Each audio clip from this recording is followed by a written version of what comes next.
आफूभन्दा ठुला मान्छेको इज्जत गर्न सिक। मेरी आमाले सानैदेखि भनेको कुरा।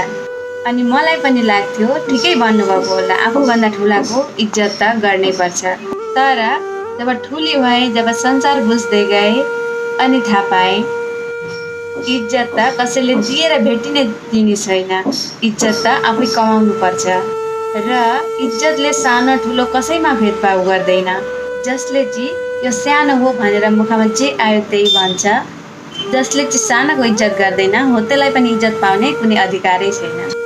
किनभने इज्जत पाउने अधिकार सबैको छ। यो सानो हो यसलाई इज्जत नदिनु, यो ठुलो हो यसलाई इज्जत दिनुपर्ने त कुनै कुरै आएन। इज्जत पाउने सबैको अधिकार छ। म चाहिँ इज्जत गर्छु जो इज्जत पाउने लायकको छ, जसले इज्जत पाउने काम गर्छ।